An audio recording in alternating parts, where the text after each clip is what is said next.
Hello everyone and welcome to the learning module dealing with provisional patents. Submitting provisional patents to the United States Patent and Trademark Office. Let's jump right in. The United States Constitution, Article 1, Section 8, Clause 8 states, to promote the progress of science and useful arts by securing for limited times to authors and inventors the exclusive right to their respective writings and discoveries. That's pretty powerful, right out of the United States Constitution. Now, you would like to submit a provisional patent application that will last for 12 months. I want to push you to submit an application to get those ideas that you have out on paper into the United States Patent and Trademark Office and get the process rolling. Now, there is another section of the USPTO that does pro bono for very poor people or people who are economically challenged, who need help. There's a pro bono section, and I will place that in the article as well. Now, to do your provisional patent application, what you need to do is sketch your idea.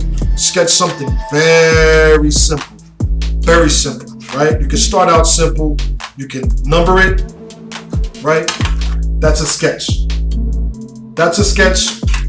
Start simple, write a summary of your invention, and organize your idea. Put it down on paper.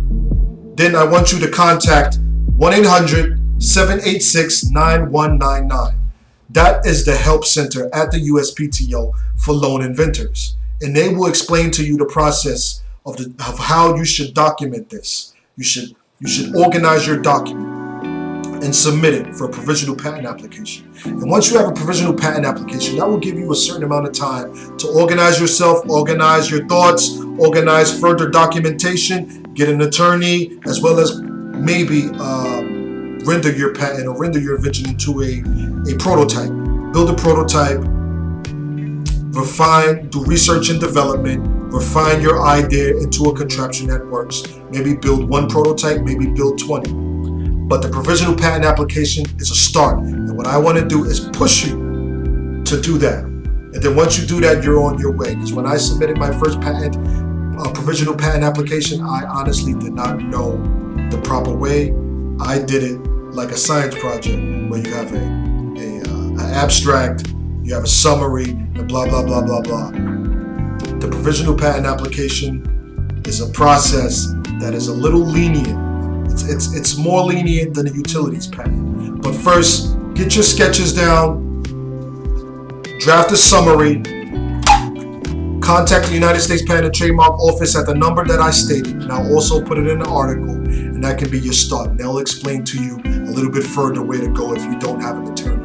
The most important thing to do is to get the process going, to start. Because once you start one, then you'll find it easier to do the second one, and then you do the third one, and the next thing you know, you could have 20 patents under your belt, and you'll be ready to monetize them, industrialize them. Next thing you know, you're an inventor, an industrialist, and you have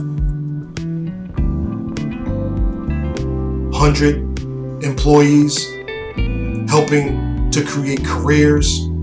Next thing you know, you may have 10 factories. Next thing you know, if you're doing the same thing like me, you help other inventors come on board, and then now, all of a sudden, it's proliferating.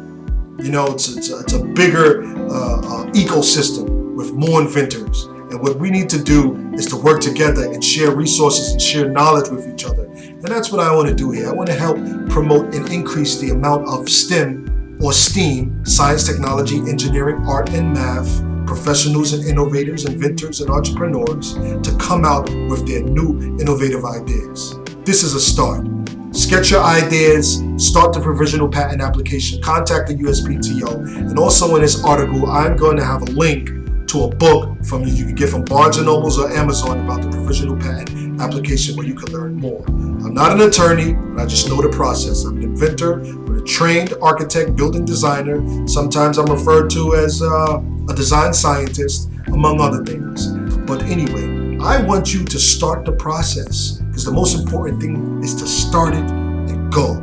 1 step, 2 step, 3 step. You don't have to be a master at first. Your summary does not have to be excellent.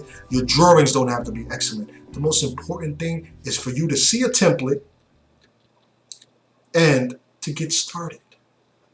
So good luck. Let me know how it goes.